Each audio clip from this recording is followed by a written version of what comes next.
thank you all for joining, week 9. We've gone past the original plan. So this is the first time I'm actually doing this course. I didn't kind of have an idea of like the pace and all of that. So I really appreciate you to continuing to be patient and going through this book together. So maybe let's just take a moment to just settle in. I think just jumping straight into the book may not be the best thing now with this week that we've had. So we just like take a minute to just notice where you're sitting, how you're feeling in this moment. You're feeling sleepy, or you're thinking about stuff that may have happened this week. And just like close your eyes first and take a few conscious deep breaths.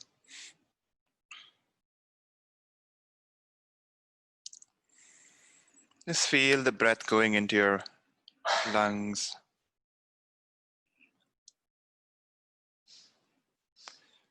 And consciously exhale. Just settle into your body.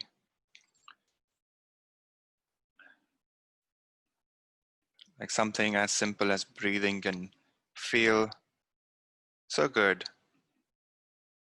Makes you realize that you're a living being, conscious, sensitive, intelligent.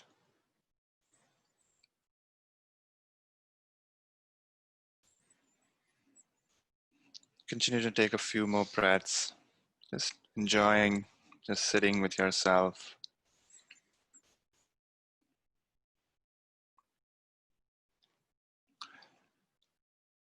And when you're ready, you can open your eyes.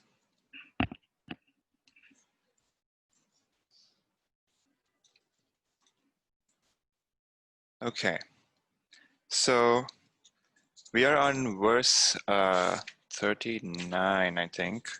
And in the last class, we kind of ended the class with meditation instructions. So we got a sense of what we are, so like how we are supposed to meditate.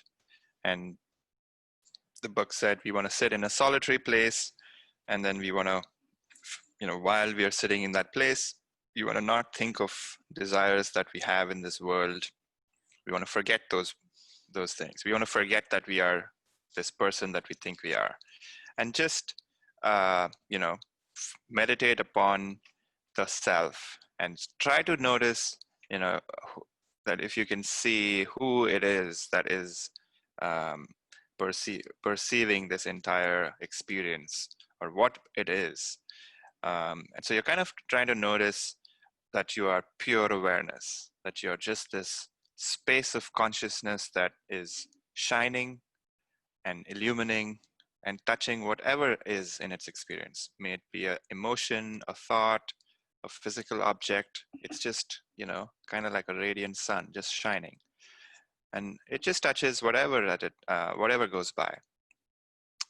So that was sort of where we left off. And we're going to continue down that journey of going through like the process of meditation.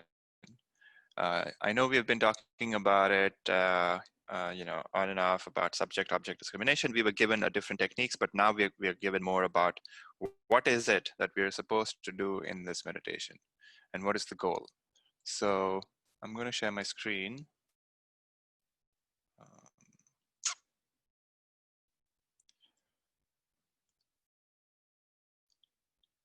Cool. So okay. Can everyone see my screen? Yes, no? Okay. All right, so would anyone like to read the Sanskrit today?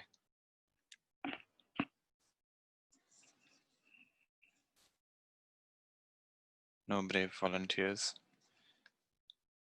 Okay, I'll read the Sanskrit. Anyone would like to read the English?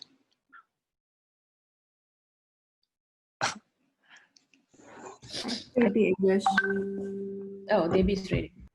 Okay, Debbie, go for it. I'll do the Sanskrit and you do the English. All right, verse 39. Atman yeva khilam drishyam pravilapya dhiya sudhihi bhavayedekamatmanam nirmalakasha vatsada.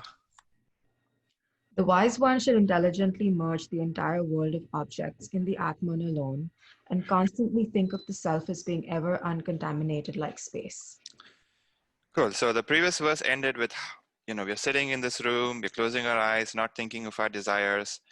And now we are told what to do while we are sitting in that room. So we are intelligently merging the entire world of objects. So if you don't have desires in your, so you're sitting, you're not thinking of the things that you have to do.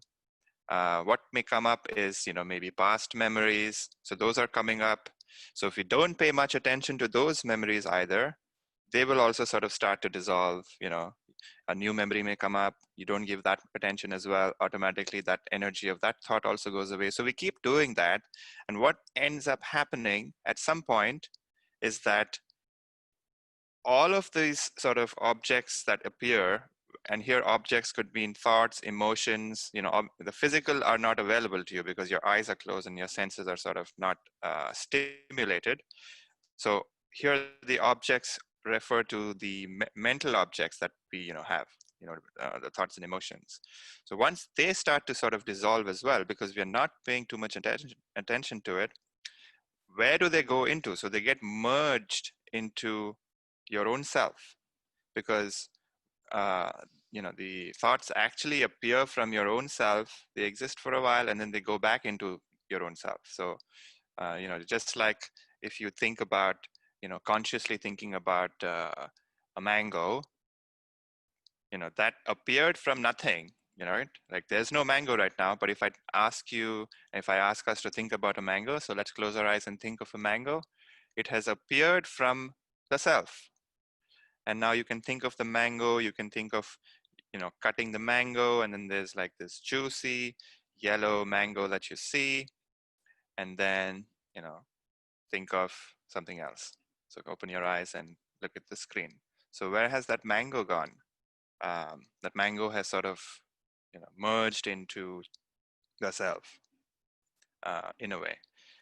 So that's kind of how all of these objects arise and they merge back. So it's this um, appearing and merging, appearing and merging. So that's constantly going on.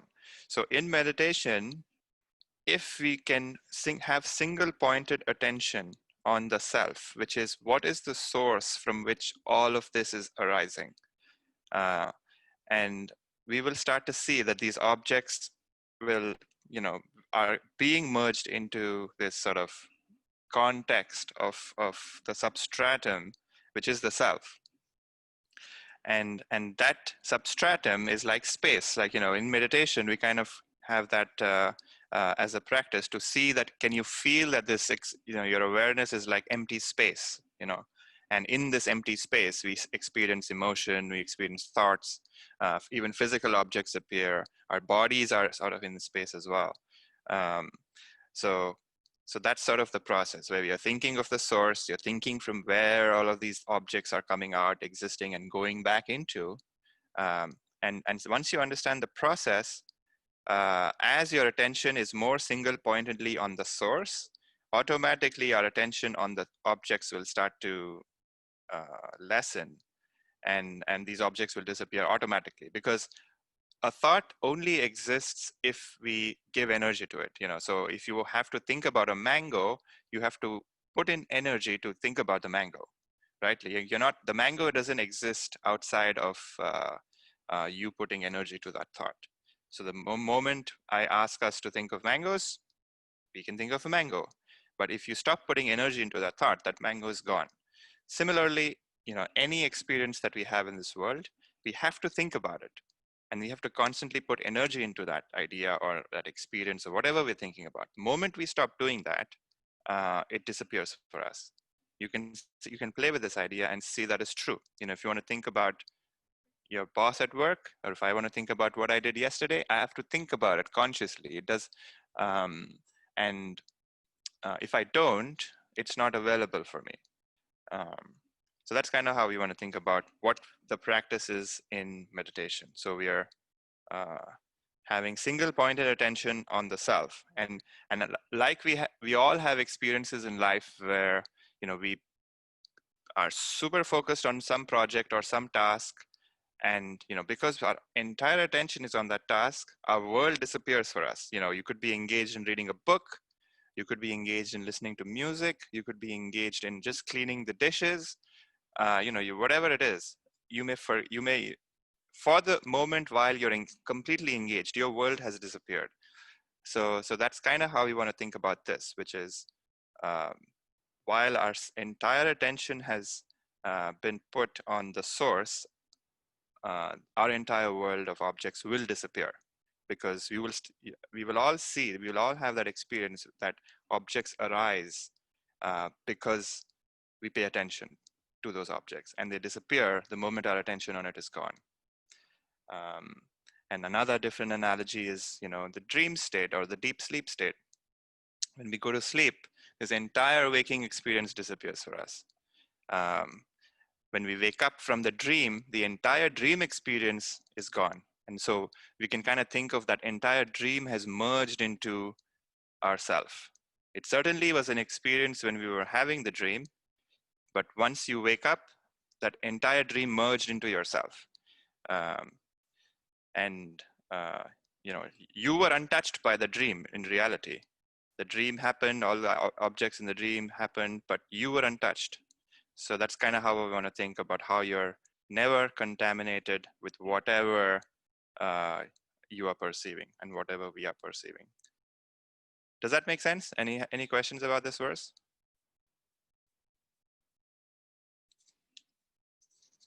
We're going to continue exploring this idea. Okay, let's do the next verse.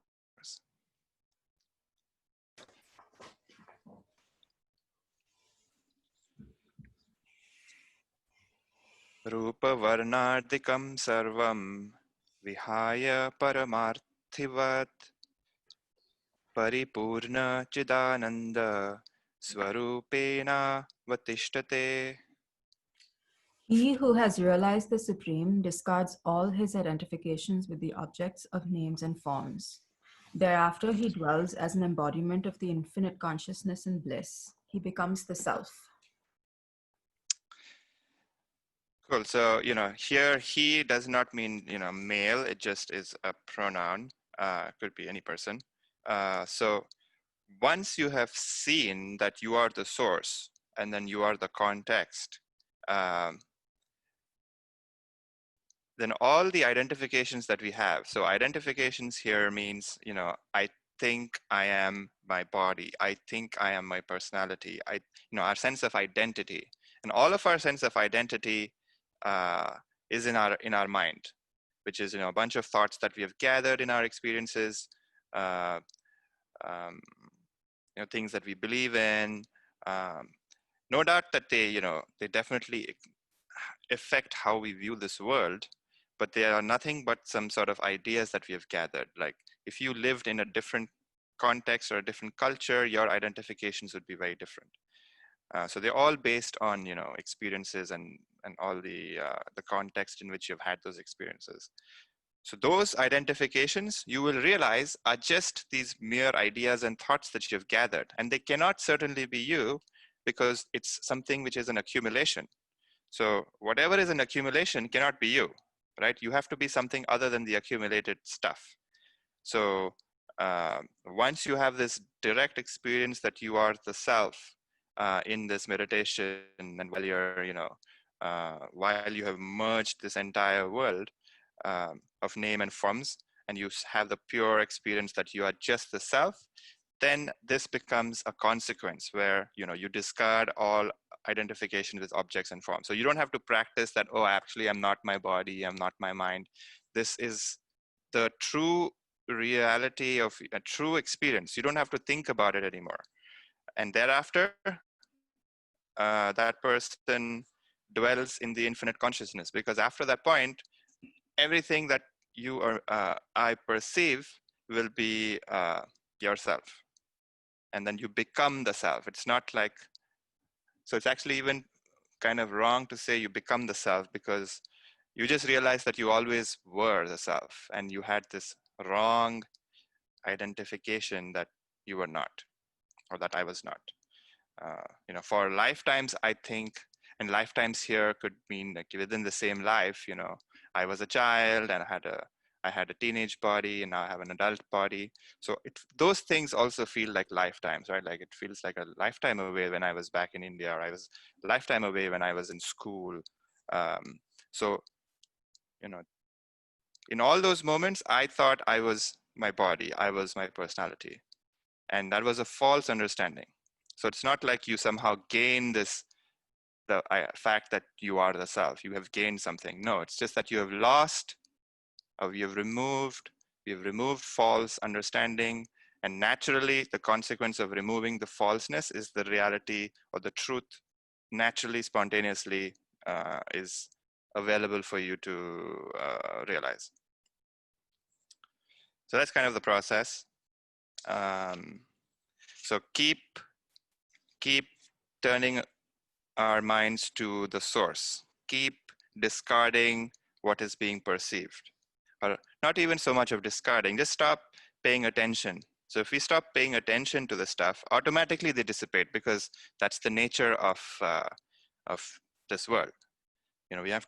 We have to pay attention to things for them to continue to be concrete. But the moment we stop paying attention, they start to dissolve. So that's the process. And once we do that, we will have the experience of the self, and then you realize that you are the self. Questions? I have a question. Sure. If you are not identifying with something, like, given the recent times, it's like you identify yourself as a people of color or as a person of color, and therefore that serves as motivation to take some action, because you're starting to see how people in this segment might be have less privileges in life, etc. So I guess my question is, like, if you don't identify with anything, then where do you find the drive to take action towards, causes? So every person, I think, has different experiences, or I guess different. The nature of a person is different person to person. Some people, are very action oriented. Some people are, emotionally oriented. Some people are intellectually oriented. So every person is different, right? So if taking action calls to you, go for it, because action is not in opposition to who you are. Like, who you are is always going to be the same, and what action you take will not touch who you are. So you can do whatever action you want. In the case of the stuff that's going on, not everyone is called to do to go on the streets and protest. It's a fact, right? Like, not everyone is doing it, and some people are doing it not out of fear. I mean, I doing it out of not going out of fear, and some people are going out of social expectations. There's all kinds of motivations for people to do certain things, right? It's up to you and up to us to see what are those motivations. If you are, if you feel like injustice is happening and you want to do that, go for it. That's nobody. We should be very clear about what is happening within us, right? If there is if you cannot help yourself, if we cannot help ourselves to do certain actions, that's the best sort of action, because that is the true sort of what is the word I'm looking for? It's clean. Uncontaminated. Yeah, it's uncontaminated. It's clean. It's like, just because that's what my personality is, and that's what makes me happy, and I just love to do it. If there's love to do those actions, do it. But if there's any other motivation, then I would look at that. and see what is really happening. Like, why am I doing this action? If that thought is not even coming up, that's great. Just go for it. Just do it. Because action is not in opposition to knowledge. That's like, we learned that right in the beginning. Um, and then the other question about identification of color and all of that. So what was were you saying that what was be the motivation if you did not identify with being a person of color? I mean, I think you answered it. I think, yeah, the question was a lot of times the causes are oriented to a specific identity. Yeah. And So sometimes you need to associate yourself, you find yourself associating with that identity to use that as motivation to take action.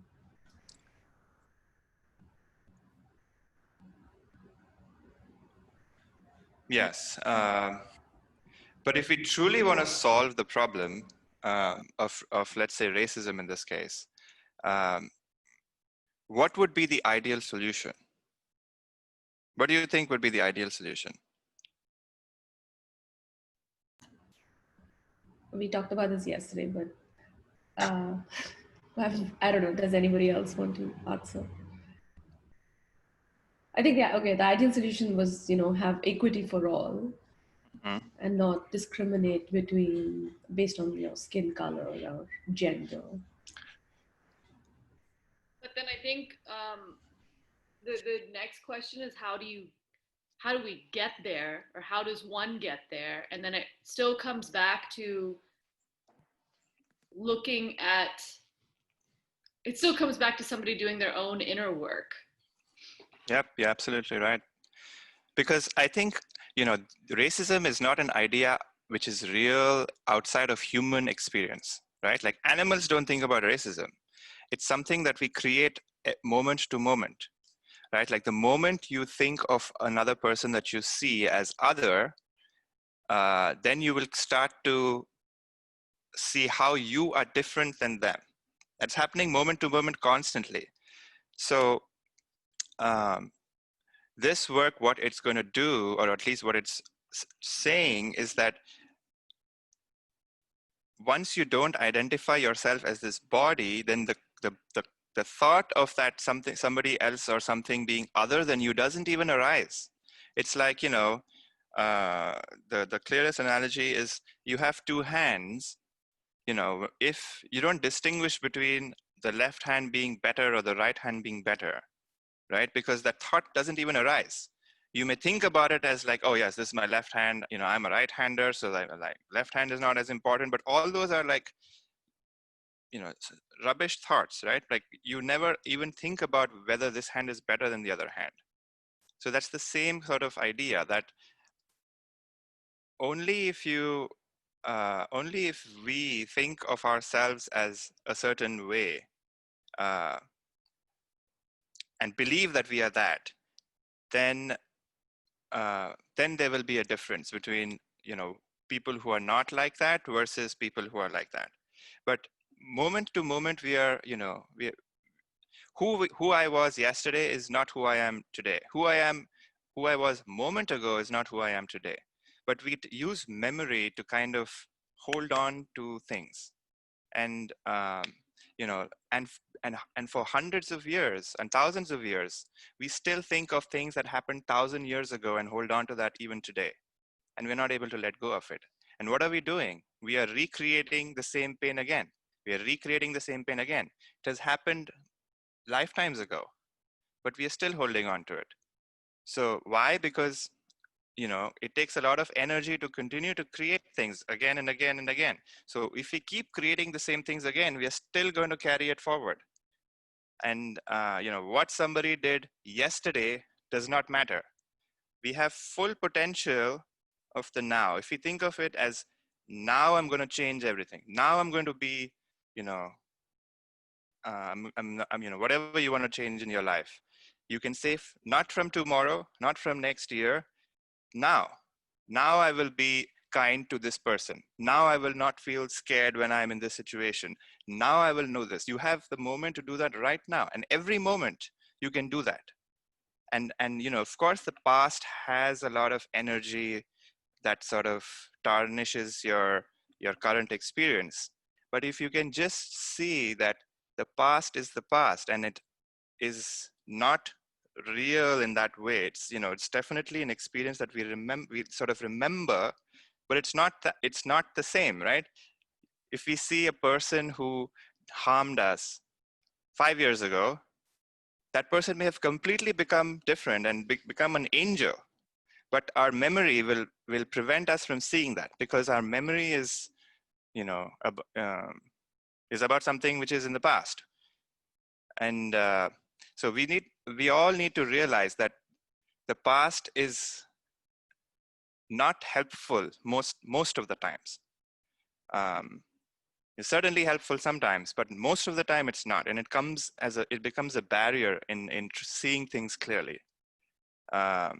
So I think, like Priya was saying, the work has to be done within. If all human beings, are able to digest unprocess all of the, suffering that we are holding on to, and can let go, racism will end.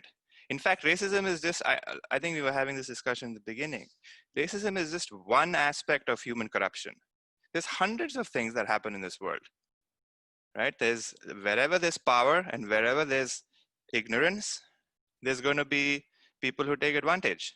You can see it in, relationships.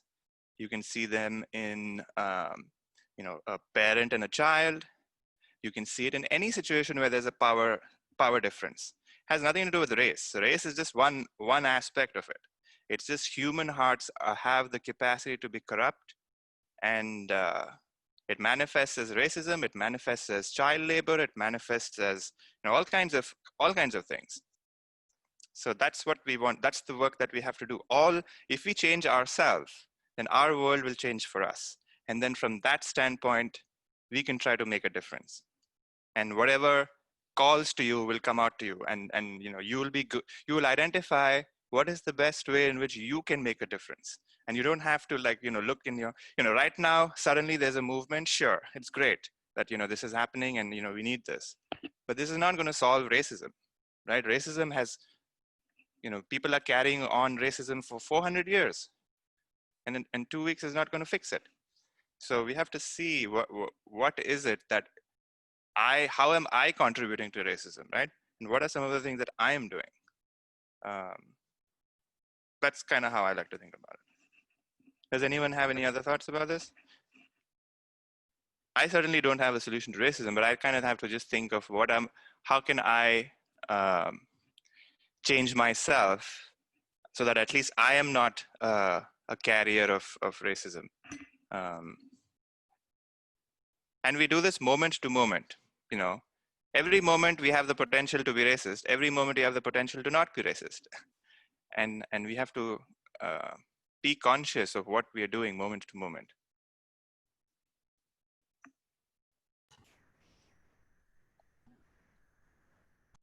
That was helpful. Thank you. Thank you for that question, Sandra.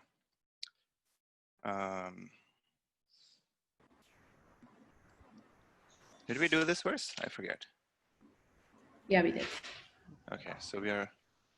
Hey, Punu, I can read 41. 41 words if you want, Sanskrit. So you want to do the Sanskrit? Perfect. All right, go for it. Nyatra jnana gyaye bhedaha parenatmani vidyate chidan andeka rupatvat dipyate swayameva hi. There are no distinctions such as knower, knowledge, and the object of knowledge in the Supreme Self.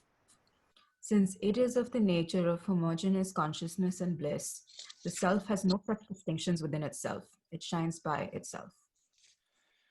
Cool. So I think at some point in the past, we spoke about how in every experience, there are these three aspects, which is there is this knower, which is the subject. There's the knowledge. I guess there's an object, which is the object of knowledge. And then there's the experience, which is like, the knowledge here. So, when you are looking at a cup, you are the subject, the cup is the object, and seeing the cup is the knowledge that, there's a cup or whatever. So that's kind of how all of our experiences are, that there's always these three object, subject, object, and the experience relationship. And what this verse is saying, that actually in the self, there's none of this, because it's just the pure self. So what's a good analogy to think about this? So let's say we all go to sleep today, and then we have this dream, and in the dream, you have it, we are seeing our friends. So there's the object. So, and then you and I have a dream body, and you're seeing them, right? So there's this entire experience of seeing our friends in the dream. The moment and while we are experiencing the dream, we think it is absolutely true, right? We are engaging and we are like looking at them, we're having a conversation, maybe, whatever. That's the dream experience happening. The moment we wake up, the dream, the dream body, the dream friends, the dream world, the dream experience, the entire thing merges into you, right? So if we look at what was the cause, what was the material in which this dream world was made of? It was our minds. What was it that, so you can say I was the cause of the material cause of the dream, which is, the mental stuff. What was the subject in that dream? I was the subject. What were the objects in the dream? It appeared like it was my friends, but it was nothing but my mind appearing as my friends, right? So even in the case, I is the objects. So both knowledge, the subject, object, and the experience, all was just me entirely, even though it appeared different and vivid and diverse, but it was all me. So in the self, also, there's nothing other than the self, is what this verse is saying.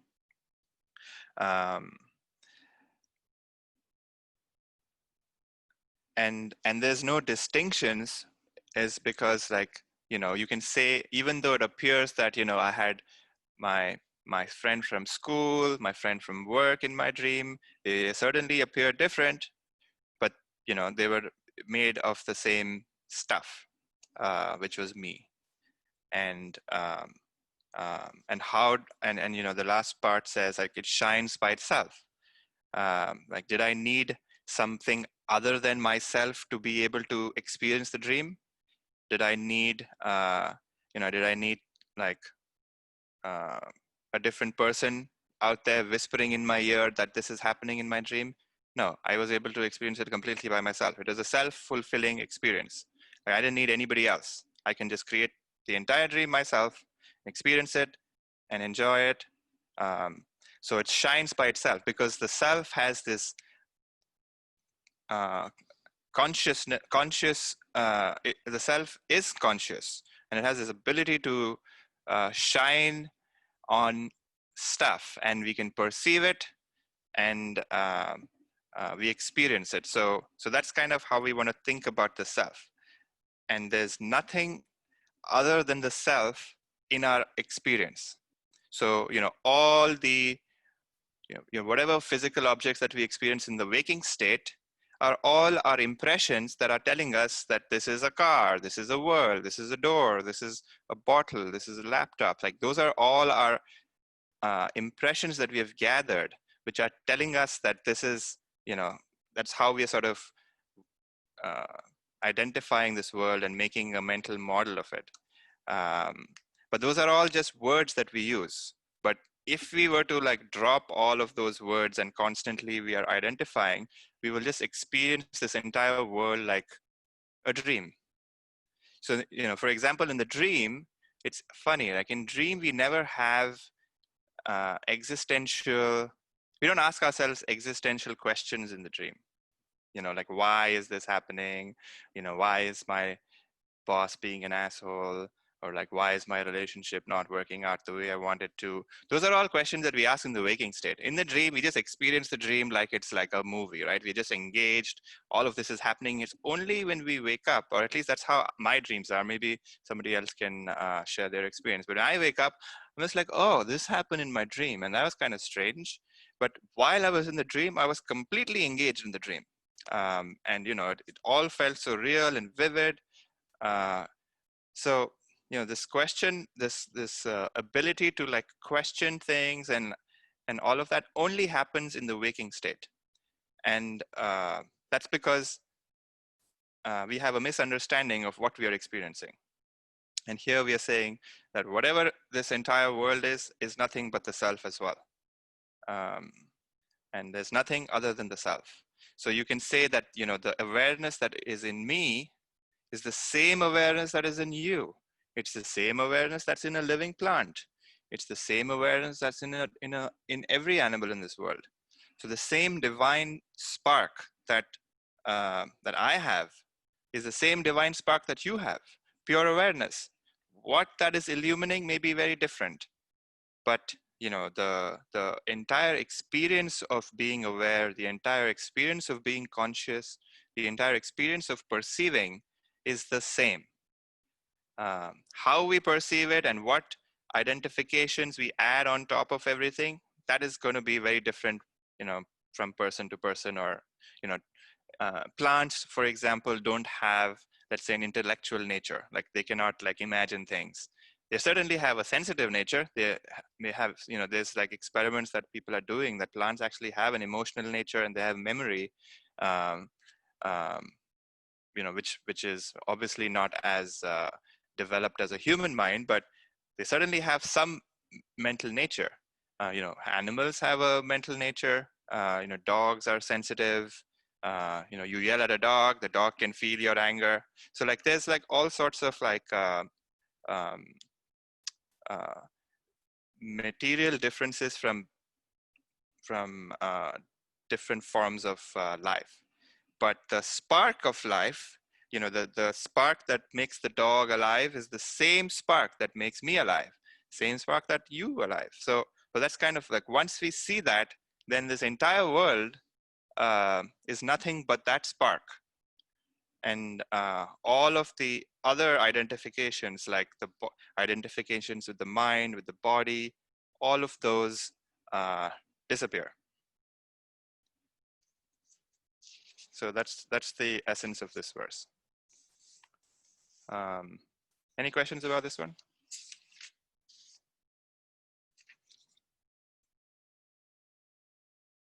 Okay, let's do the next one.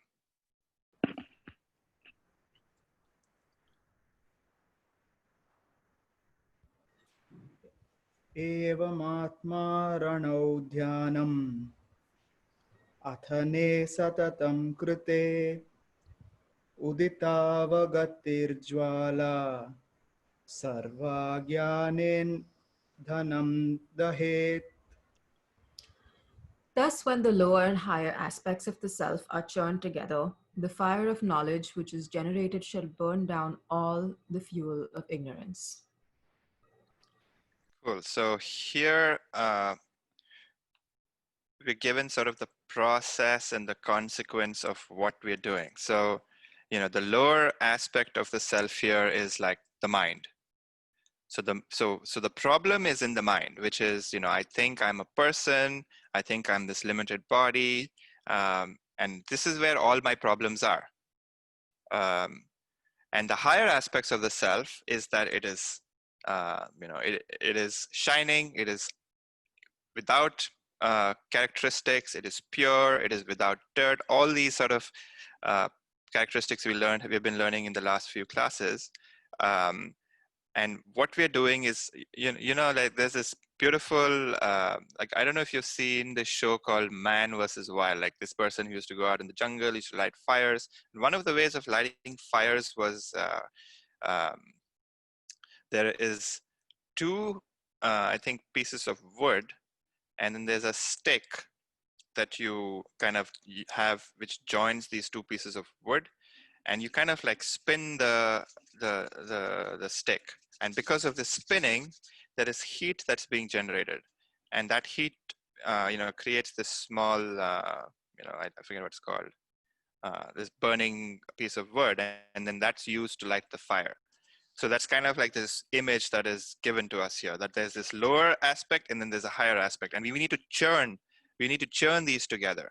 And what is this churning process? Which is, in our meditation, we're trying to merge the entire world of this lower thoughts of our objects of desire, all these different unprocessed emotion that we have. We want to like merge all of those things into the self, and that's when we have a pure experience of the self. And and the process is that while we are merging, there is heat that is generated, and that sometimes manifests as a physical sensation too, which is when you're doing these practices, there is moments when your body feels extremely hard. It may not actually be physically you're feeling that, but internally there's a subtle body that is going through this heating.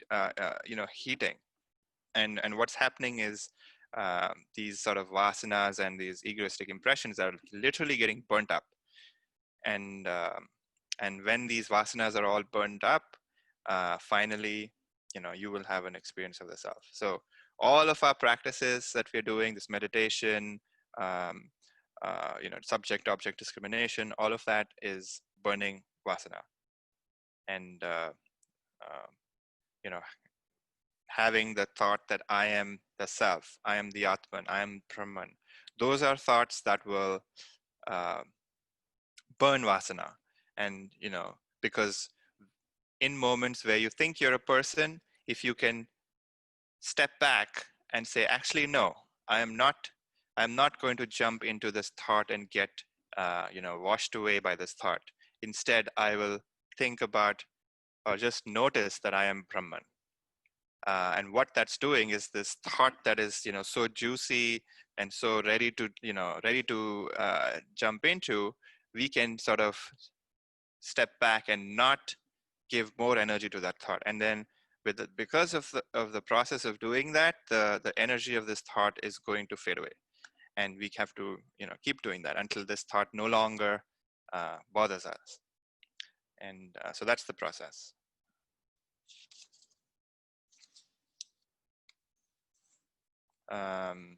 Any questions about this? Okay, next verse.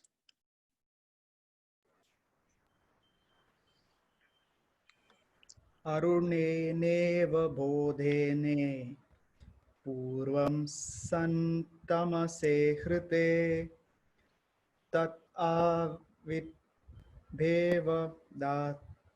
भवेदात्मा स्वयं एवं शुमान् इव. Just as the sun rises soon after Lord of the early dawn, Aruna, has dispelled the thick darkness that existed before, so too the self manifests on its own accord once the right knowledge has dispelled ignorance.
I can't hear anything.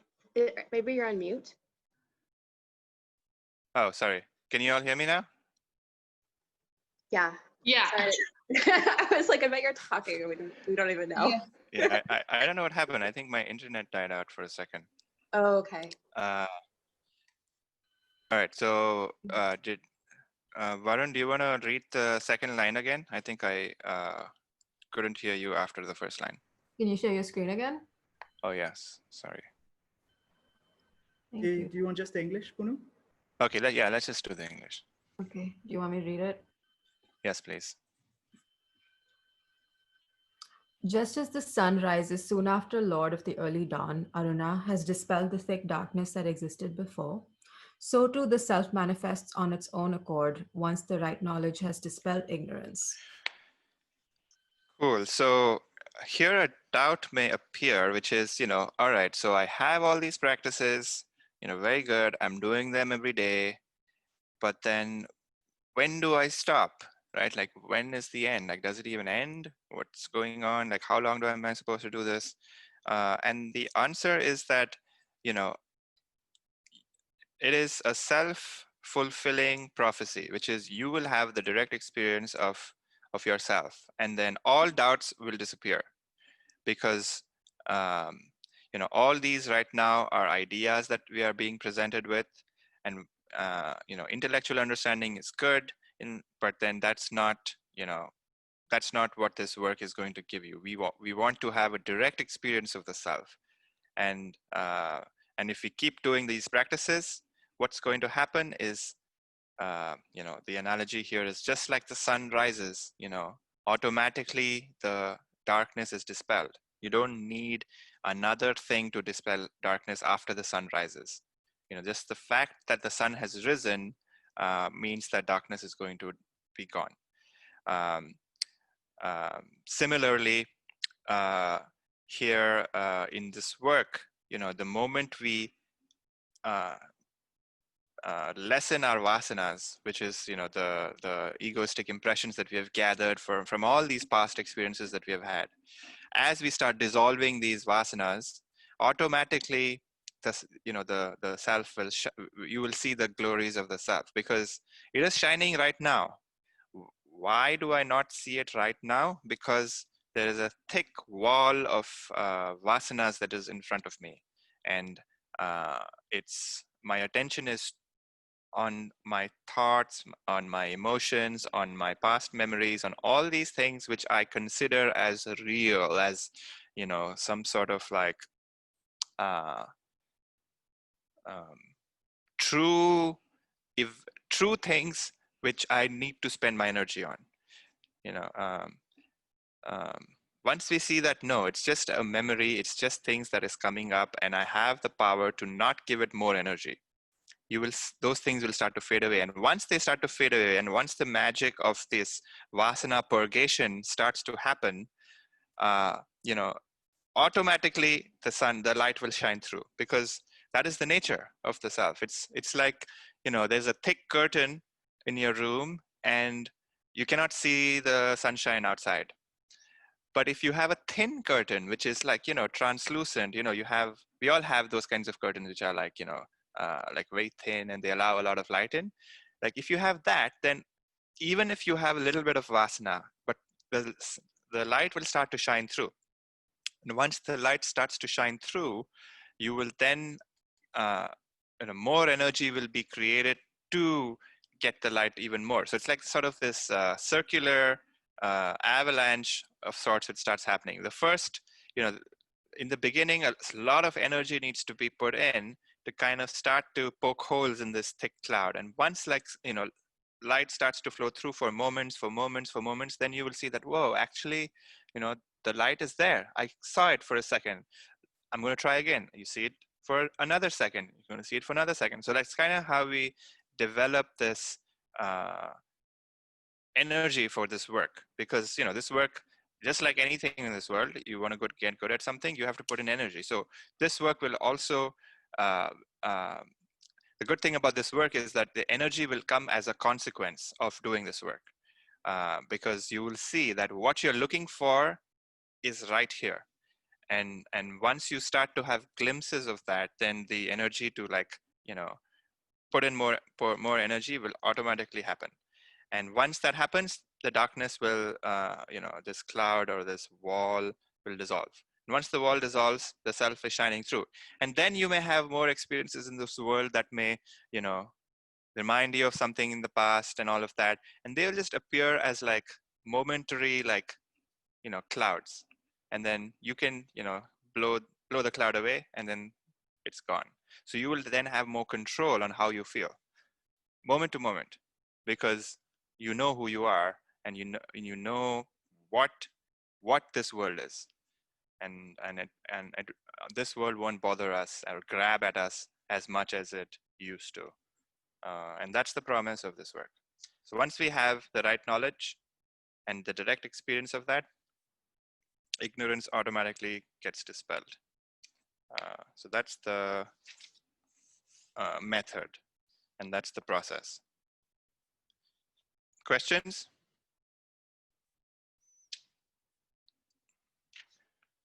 All right, next. Was that 44? 44. Atma tu satatam praptah api praptavad vidyaya tannashe praptavad bhati swakantha bharanam yatha. Atman is an ever-existing reality, yet because of ignorance, it is not realized. Therefore, as soon as the ignorance is dispelled, the Atman is realized. It is like the missing ornament of one's neck. Cool. So this is similar to the previous verse, where I was saying that, the self is always shining. When are you not you? Right? You are always you. You're always on. You're always shining. So like, we always want to have a direct experience of the self, and, and remind ourselves that we are having a direct experience of the self. So, who sees this cup? It's like, I see this cup. That is the self. That is the self shining on this and illuminating this cup in my experience. Now, on top of this cup, I may add all sorts of like other things, like, it's this cup, I bought it when I was there, and all of these sort of past ideas about every experience that we are illuminating come up.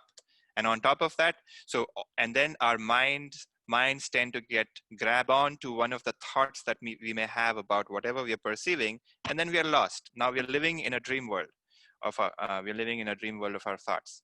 But the self is always shining, even in those moments. Even when we're dreaming, we are no longer looking at our, let's say, not, I'm sure all of you sometimes go in and out of this class as well, where you suddenly start thinking about something else. And even in those moments, the self is shining and illuminating those thoughts. So, there's no point when the self is not shining. But because of our ignorance and because of our attachments and because of our aversions, we think that the thoughts and the objects and the emotions that we are experiencing are somehow other than me, and they're separate from me. They're not. They're all illumined by me and created by me, and they appear in my experience. They exist for a while and then they go back into me, right? So every emotion that I have appears out of me. Happiness appears out of me, exists for a while and goes back into me. Anger also appears out of me, exists for a while and goes back into me. So everything is sort of being illumined by the self.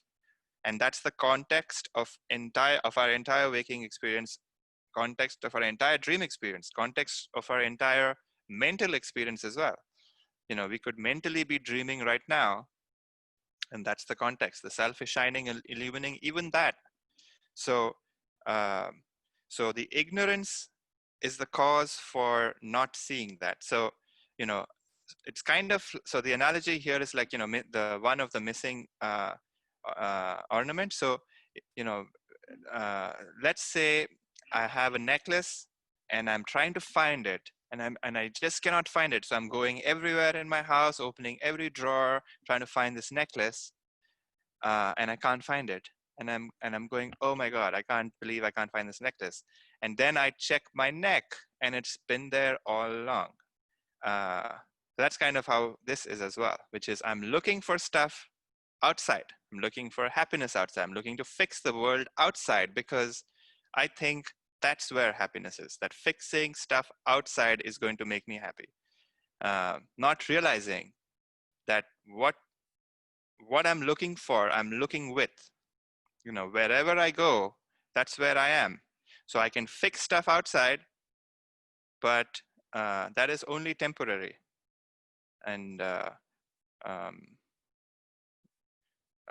that's not going to give you lasting peace and lasting happiness. So what will give you lasting happiness, what will give you lasting peace is realizing that you are the self. Because once you realize that, and once you know that in every experience, that whenever I feel happy, I am having a taste of the self, because for a moment, my entire world of worries and desires has disappeared, and I am enjoying the bliss of myself. And once that gets a little boring, again, hundreds of desires spring up, and I want to do this, I want to do that, and then we put in energy to do that, and then for a moment, that desire may be successful, and then for a moment again, I feel happy because all the other desires disappear while I'm enjoying this desire's success, and then I feel bliss. So in every moment that we are feeling blissful, the bliss of the self is shining. And every time we are feeling miserable is that all the vasanas has covered us. And the vasanas here are all these desires and aversions that we have about this entire world.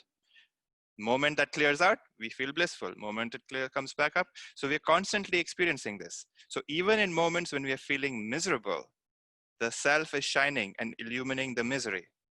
In moments when we are feeling blissful, the self is shining, illumining the bliss. So there is no point when the self is not. And that's is a true experience right now. You can prove it. Anywhere you go, there you are. And so if you fix that, if you fix your mind in a way, because the mind is the one that has all the problems. If you fix your mind, then in any situation, you can be blissful. Outside, it could be like chaos. But if you are within yourself, your experience within you can be blissful. It requires a lot of cooperation to have a blissful external situation, right? You can see this with all of the stuff going on today. If you want to have peace and harmony in this world, a lot of energy have to be put in to make things right. And in any moment, something can go wrong and it can lead into chaos. But thankfully, within yourself, only your cooperation is needed to feel good. Only one mind has to be, coerced into feeling good. And you have that power to give your mind, to make your mind feel anything. You have the power to feel miserable. You have the power to feel joyful. So, every moment you can make that choice. I am going to feel joyful today, no matter what. So that's kind of the essence of this verse here. Any questions about that?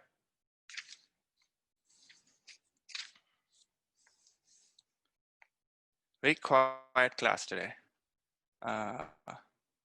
Okay, let's do the next verse. I hope all of this is making sense, and please let me know if it's not. Satyano purushavad bhrantya krita brahmani jivata jivasya tatvike rupe tasmin drishte nivartate. Just as a post appears to be a ghost, Brahman appears to be a jiva because of ignorance. The egocentric individuality is destroyed when the real nature of the jiva is realized as the self. Okay, so the word here, jiva, means a person. So, this limited individual egocentric person that we think we are. Our sense of personality or ego, that's kind of how we could translate jiva into English. And Brahman here is the word we use for the universal consciousness. So Atman is the self, individual self that we have within me, or within you, within any person, or any living thing. And Brahman is this universal consciousness, which is like this entire world is nothing but Brahman. So these are just like words we use to distinguish between the individual sense of self and the universal sense of self. So knowing that, the example here is, the post appearing to be a ghost. So we were given the example of the snake and the rope. This is like a different example where, you're walking in the night. It's like, you come out of a bar, you're like kind of like tipsy a little bit, and then you see this, there's no light or whatever. There's this lamp post in the distance, but there's no bulb there because it's broken.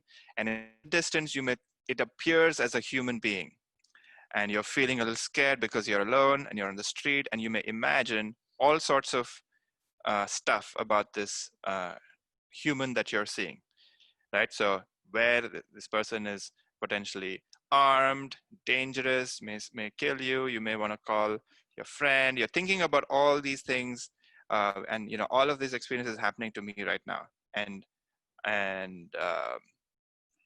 the moment, let's say a car goes by and shines some light onto this object, and it shows me that it's not a human and it's a post. My entire story, my entire imagined experience of the fact that this person was a human, this post was a human, is gone, right? Because immediately, once knowledge about the fact that what it truly is dawns on me, the entire story is dropped, because it was completely imagined. The entire thing was an imagination. So the same thing is, so just like that, when you have an experience of the self, or when I will have an experience of the self, or when any person will have an experience of the self, the entire egocentric individuality that we believed we are. I'm a human being, I'm a man or a woman, I'm this race, I'm that race, I am of this nature, I am smart, I am stupid, I'm talented, I'm not talented. All those sort of ideas that we build and we construct about this person is completely dropped instantaneously. And it's not a process. It's not like I drop today, I drop the fact that I'm a man today, and tomorrow I will drop the fact that I am an Indian or something. Like, it doesn't happen like that. It's like the totality of it is dropped, because you see for a fact that you are none of those things. And this will be a direct experience for all of us when all of the methods and tools that we practice and are done, and all of our vasanas are slowly, one by one, dissolved. And when the last vasana is destroyed, then this becomes a direct experience. And all of this thing becomes a consequence. So, saying things like, you're not your egocentric individuality, is not something that you have to remember. It's not an idea anymore. It becomes a living reality. And then we can use language to describe our own experiences. And, they may not be in this way, they may be in a different words, but, language always falls short in trying to describe an experience. And language can only work as tools to point at what it is. But pointers can never be the actual experience, right? Like, I can tell you all about how a mango tastes like, but you will have to really taste a mango to know what it is. They're the same. So we can all talk about how the self is, what is the nature, and all of that. But unless we have a direct experience, then all of these will just remain just an intellectual understanding for us. So it's very important to practice these and start to get a taste of it. Because once you have a taste of it, it's like the Sufis say that,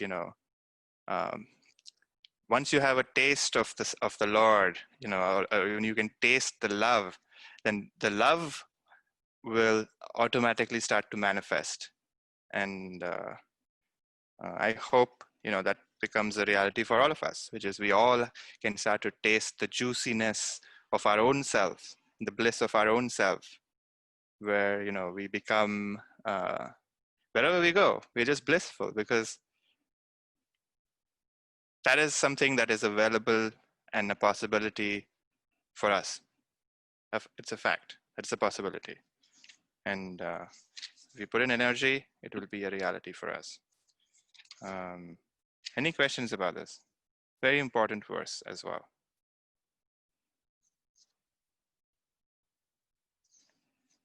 So whenever we think, so this is basically saying, whenever we think we are a person, we are deluded. So, even in the context here, it's very hard to not think that you're a person, given what's going on in the world today, because of these race things that is happening. But all of those things have happened is a consequence of thinking we are people. We have created a race because it's not something that is, inherent. Races were created in like the 16th century or something, or the 15th century, of course, for taking advantage of human beings. But it's an idea that we are subscribing to, and we are creating that moment to moment, and we have the ability to drop it in this moment. And that's what this verse is saying, that drop the idea that you're a person. And when you drop the idea that you're a person, all the issues of this person are let go in that moment. And you are left as the witness.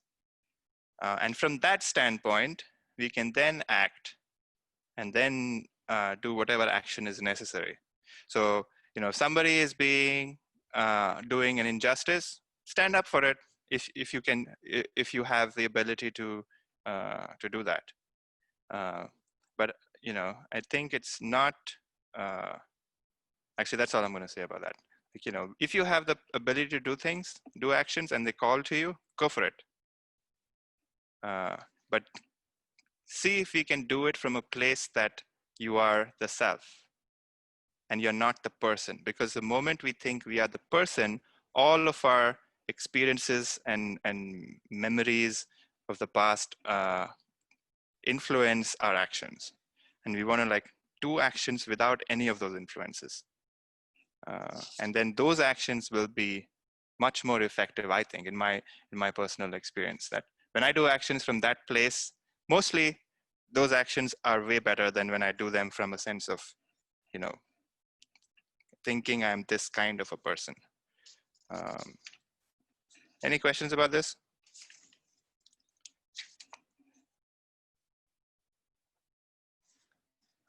Okay, so maybe let's just do one more verse and then we'll quit and do the meditation. तत्त्वस्वरूपानु अभावात् उत्पन्नं ज्ञानमञ्जया अहं ममेति चाज्ञानं भादते दिग्भ्रमादिवत्. Just as right information removes the wrong notion about the directions, so too the knowledge that is gained as a result of the experiences of the truth destroys the ignorance that is characterized by the notions of I-ness and my-ness. Cool. So this verse is also a continuation of the previous verse, which is talking about once we have assimilated the knowledge that we are the self, which is the subject, which is the perceiver of these experiences, the ignorance gets destroyed. And what is this ignorance? When we have feelings of like I am a person, so this is mine, the sense of like othering, which is this is me and this is not me. So in the case of like what's a good example?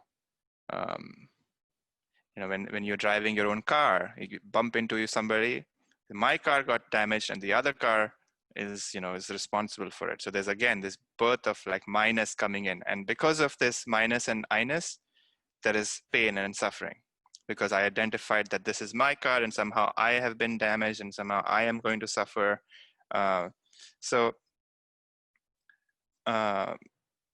this knowledge frees us from those kinds of sufferings. And in the sense, not that, you will stop experiencing sadness and you will stop empathizing with people. It's in the moment, there may be sadness, and in the moment there may be suffering because, you're experiencing things in this world. But most of our suffering is not in the now. Most of our suffering happens to be remembering things that have happened in the past. And those are what we're going to destroy, which is you're no longer going to suffer the past. You will suffer the present because, the present has a lot of suffering. So if you're acting in the world outside and if you're going and protesting, you may get punched by the cops and that's going to hurt. But that's going to hurt in the now. And, you took some action, it had consequences, and it could result in suffering. And then it's going to hurt. But then once you're healed, you're not going to think about it anymore. Then you will do action, what is necessary in the now. So it's always living from a moment to moment reality. And no longer will we bring up things in the past and suffer for it, because we know that past is just an idea or just a memory. And there's actually sometimes it's interesting when I think of like, if I try to remember something from the past, there's no confidence or guarantee that what I'm remembering is actually the truth, because it was my interpretation of it. It was maybe a long time ago, and I've forgotten what happened actually. So it's interesting when I discuss a memory with my friend. We talk about something, and then I remember it completely differently. They remember it completely differently. So even sometimes memory fools us. So it's not. There's no way to know that there's no way to know that the suffering that you're experiencing because of a past memory is actually even valid, because it may not be what actually happened, and your understanding or your recollection is completely flawed. So so this knowledge will destroy those kinds of suffering, because the past is the past, and you will live moment to moment. And in the moment, you may think of a memory, and we can have the power to say, nope, not today, and it can go away. You can focus on something else. So that makes you more sensitive to the now, right? And if our entire energy is to the now, you can start to act in a more equitable way, in whatever way you want. You can create your own reality, because reality is being created in the now, and we are not going to allow the past to influence us as much. It's good to remember things so we can sort of learn from mistakes and all of that, but that's basically the only value of the past, which is we can use it to not make the same mistakes again. But that's it. There's no other value of the past actually. In terms of remembering the best moments or the worst moments, there's no value, because those will just tarnish how you see the present. Because in the present, you have the full capacity to change your entire experience and solve whatever problem is in front of you.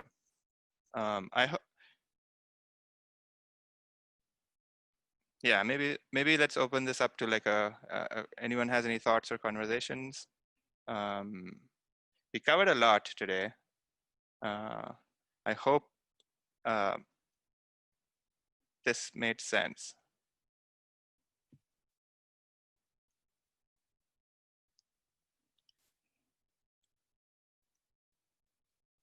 It definitely makes sense. I think there's a lot of, at least for me, like a lot of self-reflection going on to even, I'm not even there at beginning to be able to formulate a question yet.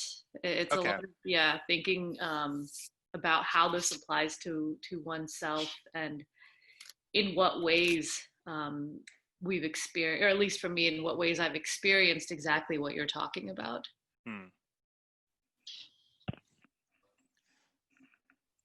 Okay, thank you for sharing, Priya. This is like a very, I would say, nobody in this world talks about things in this way, and very different way of looking at life, very different way of looking at our own experiences, and most of the world tells us how to be or how to do things, how to behave, how to act, um, and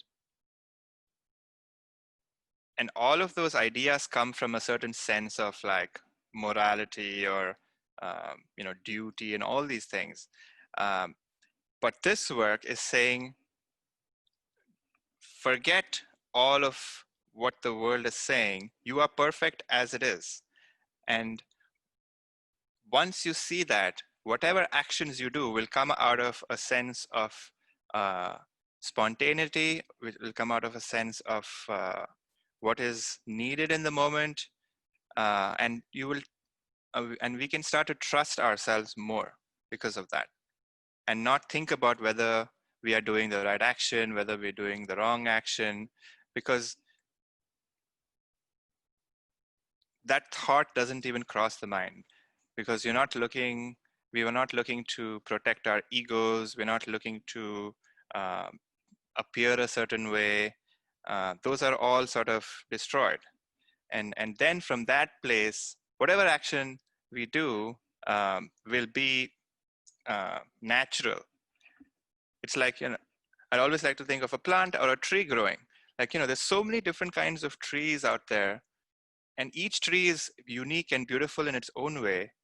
And a tree which is small is equally beautiful than like a really tall tree, like a redwood tree.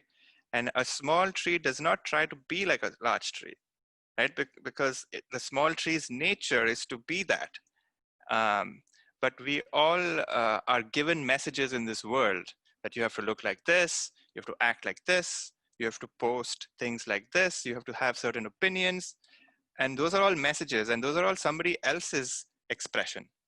What is our own self-expression gets lost because of those messages.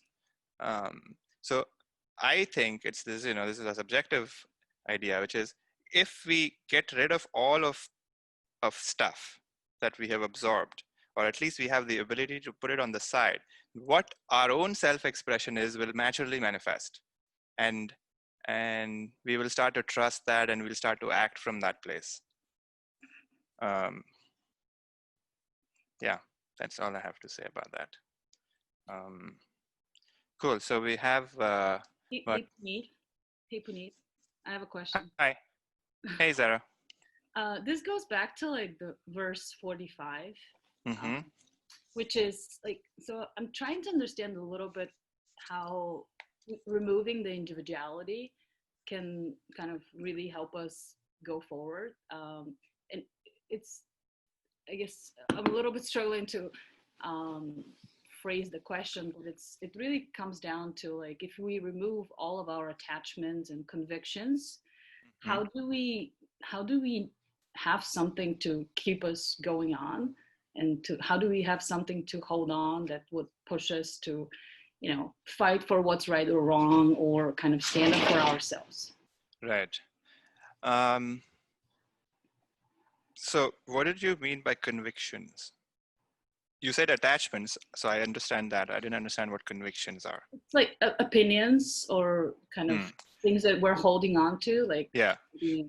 So I don't think this work is saying that you will get rid of your opinions. You will just see opinions for what they are, which are opinions, right? I think personally, I have had moments where I have felt my opinions are more important than somebody else's opinions. Mm-hmm.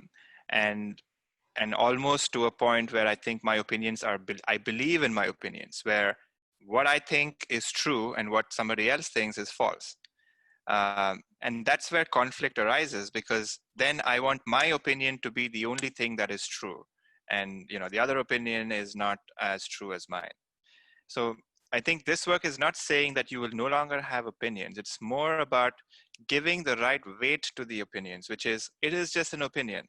And there is multiple ways to live in this world. There's multiple diverse ideas, and then you will start to value opinions, and you will put opinions in the right place so that you can see the entire opinion, all the opinions in the same light, which is, okay, I am having my set of opinions because of my experiences. This person is having their sets of opinions because of their experiences. Nobody is true or false. It's just that our experiences cause us to have these opinions, right? And so that's the thing about opinions. But then, and the other thing that you said about motivations and what will drive us, so there is, I guess this book doesn't talk about it, but there's this other aspect of this work, which is karma yoga, which is what we are working towards is intellectual, is yoga of the mind, or it's in this work, it's called jnana yoga, which is we are using the mind to get out of the mind. But there is this other side, which is karma yoga, which we can do, which is so we actually do sort of this integrated yoga, where in karma yoga, where what we're doing is we're doing action. So karma literally translates to action. So we're doing actions in this world, and we're doing actions how? According to our nature. So if you have a nature to go and be out there, and doing activism, that's your nature. So go out there and do activism. If you are a person who is not like that, and you want to solve problems, or work at since I know you're in finance, so do solve finance problems, that's your nature, you do that. But when you're doing those actions, you're giving up the fruits of the actions, and you're just doing actions for the sake of actions, for the process. So you're essentially purging these sort of insistent desires that we have, because so long as you're alive, you're going to do something. So Zara, it's not like this work will make you a rock after you have achieved self-realization, because you have no longer any desires. You're a human. You'll have to eat, you'll have to do something, you'll have to pay rent, you'll have to do something for a living, right? You still have preferences. You will still like certain kinds of food. You'll still like to do these kinds of things. So all of those things are, past experiences and impressions that you have gathered, and you're going to gather new impressions based on your experiences, which we haven't had yet. So that process is going to continue. And those processes are going to allow you to notice what is exciting to you, because you have an inherent nature. I have an inherent nature, and I will find things which are attractive, which are very different than what you may find things which are attractive. So those things will continue. And you will, and you will put in energy to solve problems that you find interesting and exciting. And I will solve problems which I find interesting and exciting. So that will still continue. The only difference will be that there will not be an insistence, which is, you're going to do actions for the sake of doing actions and not for the outcome. Mm-hmm. And when they succeed, the bliss of the self shines through. When they fail, bliss of the self may also shine through. But you know that the outcome is not going to be a cause of you feeling however you feel, or nothing in this world will be a cause for you to feel a certain way. There is, I think, I understand where you're coming from now. So the question is more about motivation and the fear that if there is no fearful motivation, then why will I ever do anything? Is that accurate, Zara?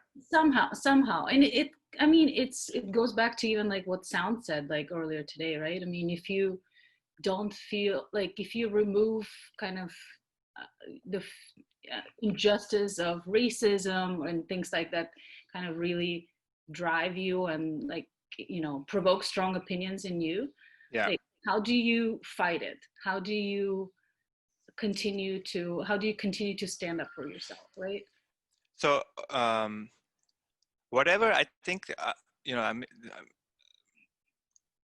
I think this book does not talk about it, but whatever experiences we have in life, we sort of draw them to some degree.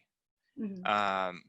And what that means is that we have this opportunity to engage with that experience and and sort of dissolve it in a way. I don't know if the word dissolve is a good way, but like digest that experience. So let's say, I was born black and I'm facing a lot of racism. I have the opportunity to process how I feel about racism. And of course, it's a very, any sort of experience where I am feeling threatened is going to evoke a lot of emotions and physical sensations and all of that. But in this work, it's a spiritual axiom, which my teacher says, which is, no matter the cause, if I am disturbed, I am the one with the attachment, and I am the one with the aversion, and I am the one with the unmet expectation. It doesn't mean that the person or the world is not being unjust, and there's not, there's people out there who are assholes, who are going to harm you and protect and be prejudiced against us. But if I am disturbed, then I have something to process. Because it is possible, this work is saying it is possible to be out in the world and not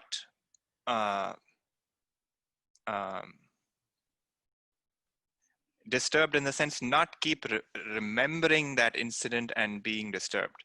It's, of course, in the moment you will feel energized, or like, you'll be adrenaline rush when you're like having the experience. But after that experience has been digested, if I keep thinking about it and remembering it and saying, okay, this has happened and that has happened and this has happened, and I'm constantly recreating and I'm feeling miserable about it, no problem. I mean, if I'm just remembering it and trying to process it, that's totally fine.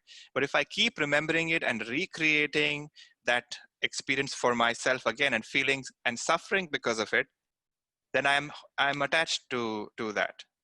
And what this work is saying, we can be free of that, which is, let's say you're an activist and now you have to find a solution. Is it helpful if we have a personality or a nature where we can experience things, and even though they're terrifying, we can come out of it and be free from the effects of that terrifying experience, and then act in a more useful way, rather than being terrified and then keep remembering that how terrible that experience was. Right? Like, what is a more effective way to act? So learning this, or this tool, will make you a more effective activist as well, because then you can act and not get touched and entangled with the experiences outside, because people outside are going to be assholes, and the world is messed up because new people are being born every day, and people who are nice are dying, right? Like, so there's this constant change and flux. So we cannot control how the world is, but we can certainly control how our inner experience is. And the motivations will be there, because your inherent, once you stop seeing differences between you and somebody else, if somebody is suffering and if that's something you can do to fix, naturally, spontaneously, you will help. You will offer your time, your energy. It doesn't have to be money all the time, but your time, right? Because all of us have 24 hours in a day. Nobody is given 25 hours in a day. So your time, how can you, use that time to make a difference from your perspective? And your perspective will be very different than my perspective or somebody else's perspective. But action will not stop, because action only stops when your body dies. Because the nature of the body is to act. Even if you're sitting in your own home, you're still acting. You're eating, you're digesting food and all of that, right? But how long are you just going to do nothing? Like, there is this, the nature of human beings is to, do stuff, is to imagine, is to create. So you're going to create things. You're going to create things from your own self nature, whatever your impressions and you find interesting. Okay. So don't worry about losing your personality and losing your ability to act in this world. That will still continue. Yeah, I think I got it. Thank you. Yeah. Thank you for that question, Zara. Um, okay. Any other questions or thoughts? We are over time. Does everyone, is it okay to meditate for maybe 10 minutes before we call it quits? Okay. Yeah. I will say no as silence as a yes. It's okay.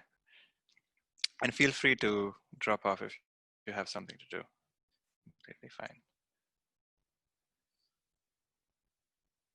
Oh, there's also a chat message. Okay. Ikshita had to leave. Cool. All right. So everyone sit in a comfortable position.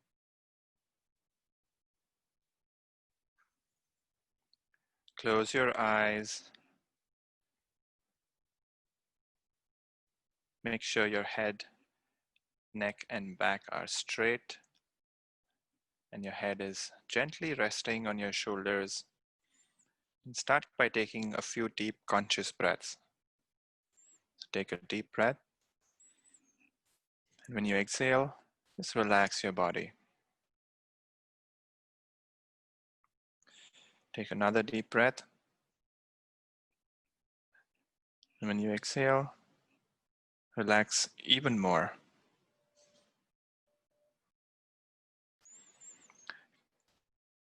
Inhale again. And then this time, completely relax your body.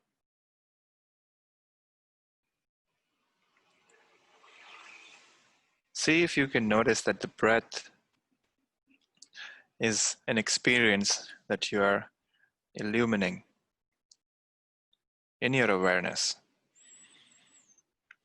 You can feel the sensations of your chest expanding. You can feel the sensations of air coming in and going out of your nostrils. It's being illumined by you, in you.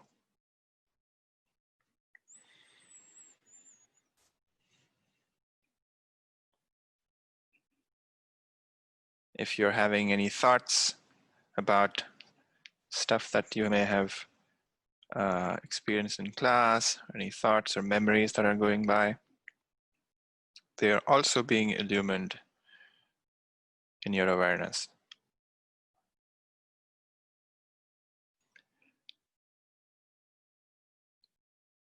But the context in which these things appear, the sky of awareness, is always present. See if you can notice that there's a subject. There's this awareness. Feels like space, or feels like some empty sky. And in that sky, you're experiencing thoughts, objects of our five senses, sounds, smell. They all appear in this awareness. They come out from this awareness. They exist for a while. They merge into this awareness. Like a wisp of smoke exists for a while and gets merged into space, into the air.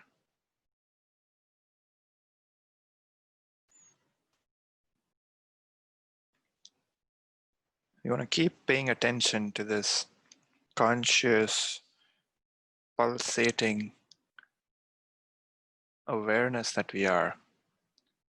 It's always creating our experience moment to moment to moment to moment.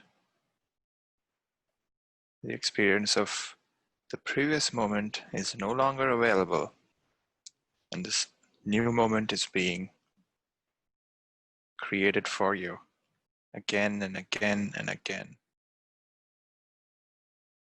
And in this moment, you have the ability to drop whatever thought or emotion you're feeling If it's very strong, sometimes we may not have the ability. But we can see that it is, if it's a strong emotion, you can see that it's occurring now. It's occurring now. But there will come a time that the intensity of it will fade and it will disappear. We have to just stay aware.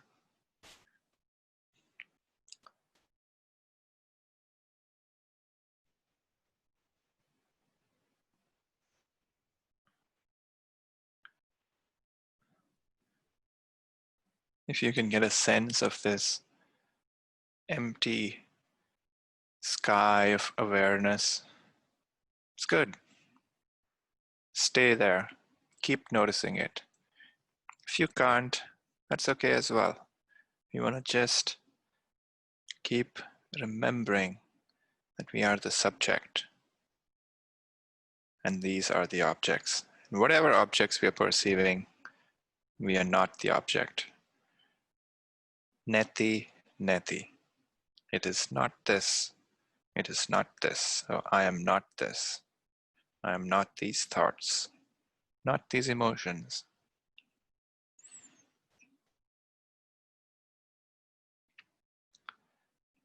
They appear, and if I don't give it more energy, if I don't get involved in the story of my thinking, the thoughts naturally merge back into me from the same place that they came out of.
If you find yourself lost in thinking, the moment you realize that it's a theme of thinking was something that was drawing you into thinking, we have this ability to immediately stop the extra energy that we put into the thinking and step out of the stream of thinking. So we want to keep practicing that and remembering that no matter how juicy or attractive the thoughts are, all we have to do is not give it more energy.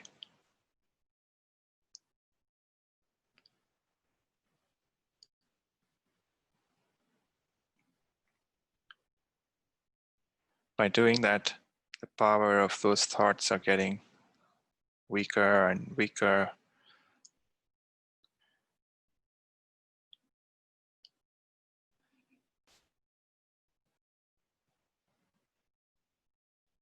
So keep practicing this witnessing, sitting on the bank and watching this river flow, stream of thoughts.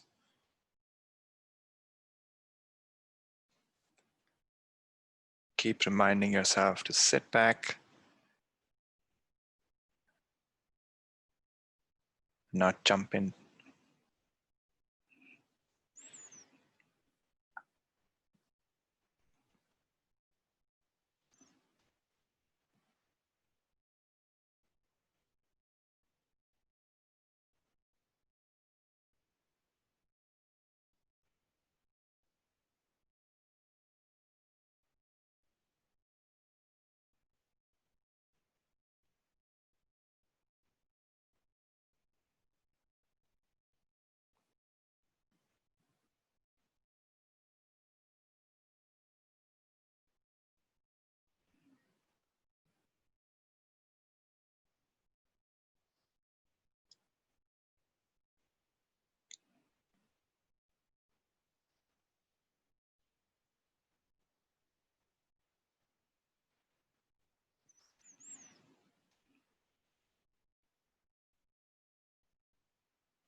Slowly bring your attention back to objective reality. Let's end the class with the verse to sing. Share my screen again.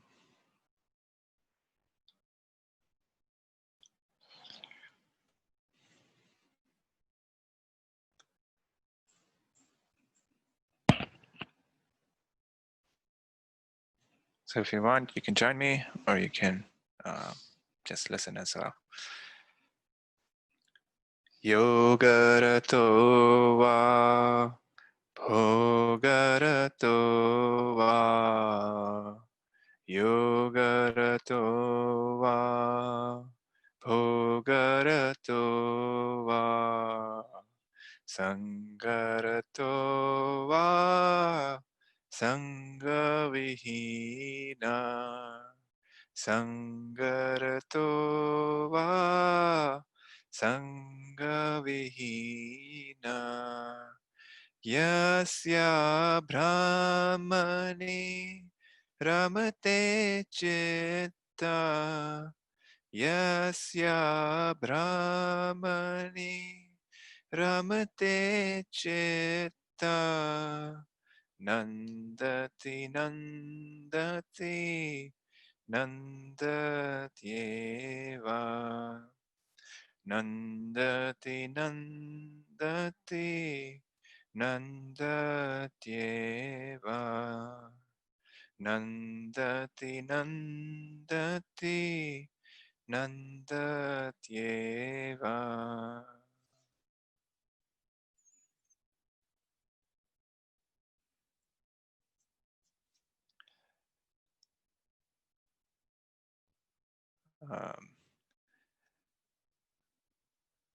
This is the English. Always helpful to read this and remind ourselves why we're doing this work. Cool. Thank you all for sticking beyond the 90 minutes. But that's the end of the class. If anyone has any questions, of course, welcome to stay and ask them. But thank you. Thanks very much. Thank you, Karen. See you next time. Have a good Bye. week. You too. Bye. Thank you, Puneet. Bye. Bye. Thank you, Puneet. Thanks, Jennifer. Bye. Thank you, Puneet. Thank you. Thank you, Puneet.